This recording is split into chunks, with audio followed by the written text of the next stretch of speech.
தரணி வாழ் தமிழர்களின் இதய ஒலி தமிழன் 24.com.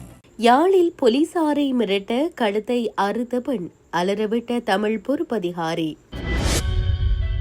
யாழிலிருந்து காதலியுடன் கொழும்பு சென்ற அரச உத்தியோகத்தர், மனைவி மகள் நைய புடைப்பு.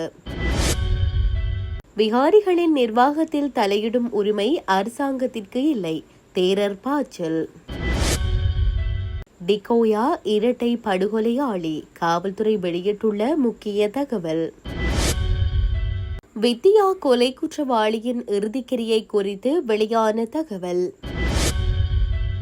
வெடித்த சர்ச்சை, சோனியா ராகுலை சந்திக்காமல் திரும்பும் முதலமைச்சர் விஜய். சுவிஸ் ஆஃப்ரிங்கன் நகரத்தில் குறைந்த விலையில் சிறந்த தரத்தில் உங்கள் வீட்டு தேவைகளுக்கான யாவும் ஒரே இடத்தில். Little Asia. இங்கே தாயகத்தில் இருந்து தரமான மரக்கறி, ஃப்ரெஷ்ஷான இறைச்சி, சுவையான மீன் வகைகள் மற்றும் ஆசிய, ஆப்பிரிக்க, தாய்லாந்தில் இருந்து இறக்குமதி செய்யப்பட்ட பலசரக்கு பொருட்கள் அனைத்தும் ஒரே கூரையின் கீழ். உங்கள் ஷாப்பிங்கை இனிமையாக்க 200க்கும் மேற்பட்ட கார் பார்க்கிங் வசதி. மேலும் ஹைவேயில் இருந்து வரும் 700 மீட்டர் தூரத்தில் மிக பிரம்மாண்டமான லிட்டில் ஏசியா எக்ஸோட்டிக் ஃபுட். இன்னும் என்ன யோசிக்கிறீங்க? இப்பவே வாங்க, கையோட அள்ளிட்டு போங்க. Little Asia exotic food, park வெக் 2, 4665 ஆஃப்ட்ரிங்கன். தொடர்புகளுக்கு 0627981111. தொடர்பென விரிவான செய்திகள். யாழில் போலீசாரை மிரட்ட கழுத்தை பெண்ணொருவர் பிளேட்டால் அறுத்த சம்பவம் பரபரப்பை ஏற்படுத்தியுள்ளது. யாழ்ப்பாணம் சுன்னாகம் போலீஸ் பிரிவுக்குட்பட்ட தாவடி பகுதியில் வன்முறை கும்பல்களுடன் தொடர்புபட்டு வந்ததாக சந்தேகிக்கப்படும் 17 வயது இளைஞன் இன்று கைது செய்யப்பட்டுள்ளார். கைது செய்யப்பட்ட இளைஞனின் போலீஸ் தடுப்பு காவலில் வைக்கப்பட்ட நிலையில் போலீஸ் நிலையம் வருகை தந்த இளைஞனின் தாயார் போலீசாரை மிரட்ட தனது கழுத்தை தானே பிளேட் மூலம் அறுத்துள்ளார். இதனையடுத்து அவரை உடனடியாக வைத்தியசாலைக்கு கொண்டு சென்று அவசர சிகிச்சை பிரிவில் அனுமதிக்கப்பட்டதாக குறிப்பிடப்பட்டுள்ளது. இந்நிலையில் இவ்வாறு போலீசாரை மிரட்டுவதால் எந்த பயனும் இல்லை என்றும், இவ்வாறு கழுத்தை அறுத்து இறந்திருந்தால் பிரேத பரிசோதனையின் பின் சடலம் கணவனிடம் ஒப்படைக்கப்பட்டிருக்கும் என்றும் சுன்னாகம் பொறுப்பதிகாரி சிவானந்தம் நிதர்ஷன் குறிப்பிட்டுள்ளார். மேலும் கைது செய்யப்பட்ட இளைஞரை நீதிமன்றத்தில் முற்படுத்த நடவடிக்கை எடுக்கப்பட்டுள்ளதாக தெரிவிக்கப்பட்டுள்ளது. யாழில் பிள்ளைகளை அவர்கள் இஷ்டம் போல வளரவிடும் சில பெற்றோர்கள் தங்கள் பிள்ளைகள் குற்ற செயல்களில் ஈடுபடுவதை கண்டும் காணாதது போல விடுவதுடன் இவ்வாறு போலீசாரையே மிரட்டுவது வேதனைக்குரியதாகும் என சமூக ஆர்வலர்கள் விசனம் வெளியிட்டுள்ளனர். ஜனாதிபதி அனுரகுமார திசாநாயக்க தலைமையிலான அரசாங்கம் நாட்டின் வரலாற்று சிறப்புமிக்க பௌத்த விகாரிகள் மற்றும் புனித இடங்களின் நிர்வாகத்தில் தலையிடுவதையும் அவற்றின் சொத்துக்களை கையகப்படுத்த முற்படுவதையும் உடனடியாக நிறுத்திக் கொள்ள வேண்டுமென ராஜாங்கனே சத்தாரதன தேரர் எச்சரிக்கை விடுத்துள்ளார்.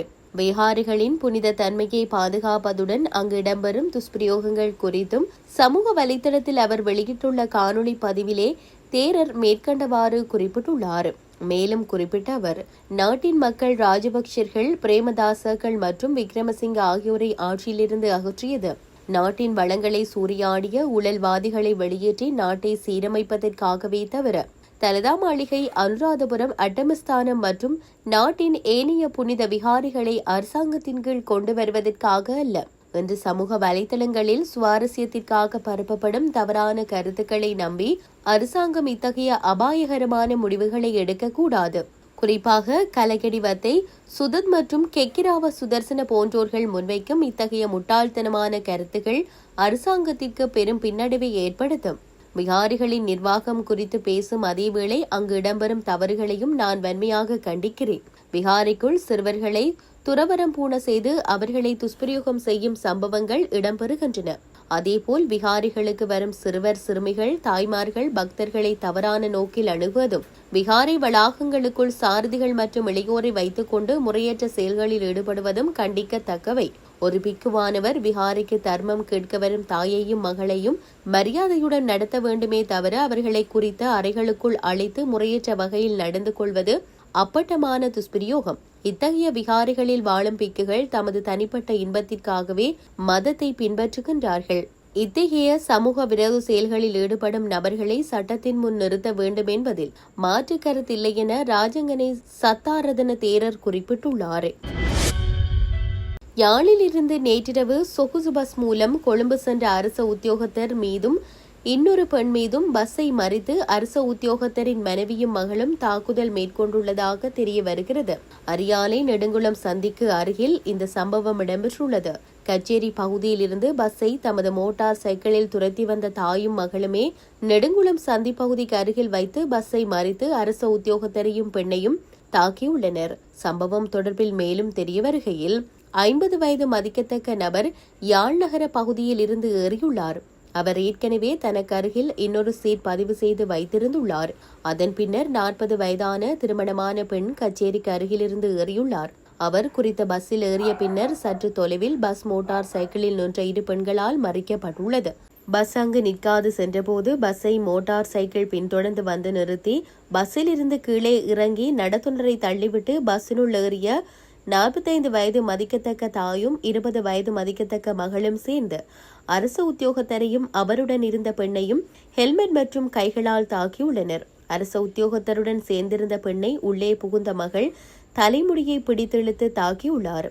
நடத்துனர் மற்றும் சாரதி மற்றும் பஸ்ஸில் இருந்தோர் தடுக்க தாக்குதல் மேற்கொள்ளப்பட்டதாக தெரிய வருகின்றது. அதே நேரம் மனைவி தனது கணவனை தகாத வார்த்தைகளால் ஏசி தாக்க முற்பட்டுள்ளார். இதனையடுத்து அங்கிருந்தவர்கள் 4 பேரையும் பஸ்ஸை விட்டு இறக்கியதுடன் அவர்களின் பிரயாண பைகளையும் தூக்கி வைத்துவிட்டு பஸ் அங்கிருந்து சென்றுள்ளதாக பயணிகள் தெரிவித்துள்ளனர். யாழ்ப்பாணம் புங்குடுதீவு மாணவி சிவலோகநாதன் வித்யாவின் கொலையுடன் தொடர்புடைய குற்றவாளிகளில் ஒருவரான போபாலசிங்கம் ஜெயக்குமாரின் உடலத்தை எதிர்வரும் சனிக்கிழமை அடக்கம் செய்ய நடவடிக்கை எடுக்கப்பட்டுள்ளதாக தகவல் வெளியாகியுள்ளது.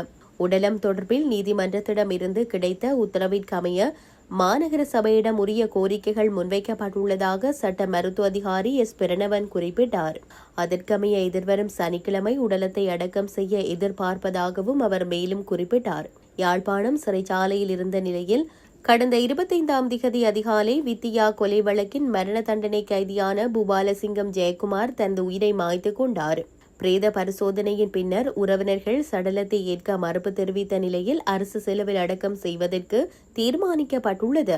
2015ஆம் ஆண்டு யாழ்ப்பாணம் புங்குடுதீவு பகுதியில் பாடசாலை மாணவியான சிவலோகநாதன் வித்யா கடத்தப்பட்டு கூட்டு பாலியல் வன்கொடுமைக்கு உட்படுத்தப்பட்டு கொலை செய்யப்பட்டார். குறித்த சம்பவம் தொடர்பில் கைது செய்யப்பட்டவர்களில் ஒரே குடும்பத்தை சேர்ந்த சகோதரர்களும் அடங்கியிருந்த நிலையில் 7 பேருக்கு மரண தண்டனை விதிக்கப்பட்டமை குறிப்பிடத்தக்கது. ஹட்டன் டிகோயா பகுதியில் வயோதிப தம்பதியினரின் இரட்டை கொலை செய்யப்பட்ட சம்பவத்துடன் தொடர்புடைய தேடப்பட்டு வரும் சந்தேக நபர் மீண்டும் கைது செய்யப்பட்டுள்ளதாக வெளியான ஊடக அறிக்கைகள் உண்மையல்ல எனவும் அவர் இதுவரை கைது செய்யப்படவில்லை எனவும் காவல்துறையினர் தெரிவித்துள்ளனர். காவல்துறை ஊடக பிரிவின் தகவல்களின்படி கைது செய்யப்பட்டிருந்த இந்த சந்தேக நபர் திடீர் நோய் வகை காரணமாக நேற்று கண்டி தேசிய வைத்தியசாலையில் அனுமதிக்கப்பட்டிருந்தார். எனினும் சிறைச்சாலை அதிகாரிகளின் பாதுகாப்பில் இருந்தபோது அவர் அங்கிருந்து தப்பியோடியுள்ளதுடன் இதுவரை தலைமறைவாகவே உள்ளதாக தெரிய வருகிறது. இந்த நிலையில் அவர் மீண்டும் கைது செய்யப்பட்டுள்ளதாக பரவிவரும் செய்திகளை மறுத்துள்ள காவல்துறையினர் தப்பியோடியதன் பின்னர் சந்தேக நபர் இதுவரை கைது செய்யப்படவில்லை என கூறியுள்ளனர். ஹட்டன் டிகோயா நகர பகுதியில் உள்ள கடை ஒன்றில் வசித்து வந்த வயோதிப தம்பதியினர் கடந்த வெள்ளிக்கிழமை கொலை செய்யப்பட்டிருந்தமை குறிப்பிடத்தக்கது. டெல்லி சென்ற முதலமைச்சர் விஜய் காங்கிரஸ் தலைவர்களை சந்திக்காமல் சென்னை திரும்பியதாக இந்திய ஊடகங்கள் செய்தி வெளியிட்டுள்ளன. 2 நாள் உத்தியோகபூர்வ பயணமாக முதலமைச்சர் விஜய் நேற்று டெல்லி சென்றார். டெல்லியில் நேற்று பிரதமர் மோடி நிதியமைச்சர் நிர்மலா சீதாராமனை சந்தித்தார். இந்நிலையில் காங்கிரஸ் தலைவர்களை சந்திக்காமல் சென்னை திரும்பியிருப்பது அரசியல் வட்டாரங்களில் பேசுபொருள் ஆகியுள்ளது. டெல்லி பயணத்தின் போது பிரதமர் நரேந்திர மோடியை சந்தித்த முதல்வர் விஜய் மேகேதாட்டு அணை விவகாரம், சென்னை மெட்ரோ விரிவாக்கம், நிதி ஒதுக்கீடு மற்றும் மீனவர்கள் கைது உள்ளிட்ட பல கோரிக்கைகள் தொடர்பாக மனு வழங்கியிருந்தார். காங்கிரஸ் தலைவர்களுடனான முதல்வர் விஜயின் சந்திப்பானது டெல்லி பயணத்தின் முக்கிய நிகழ்ச்சி நிரலாக இருந்த நிலையில் திடீரென ரத்து செய்யப்பட்டதற்கான காரணம் தெரியவில்லை என இந்திய ஊடகங்கள் தெரிவிக்கின்றன. ஏற்கனவே கேரள முதலமைச்சர் பதவியேற்பு விழாவிலும் விஜய் பங்கேற்கவில்லை. சென்னையில் விஜய் பதவியேற்பு விழாவில் ராகுல் காந்தி பங்கேற்றார். பதவியேற்பு விழாவில் பங்கேற்றதற்காக ராகுலை சந்தித்து விஜய் நன்றி கூறுவார் என எதிர்பார்க்கப்பட்டது. விஜயின் அடுத்தடுத்த புறக்கணிப்பால் காங்கிரஸ் கட்சியினர் அதிர்ச்சியடைந்துள்ளனர் என இந்திய ஊடகங்கள் செய்தி வெளியிட்டுள்ளன.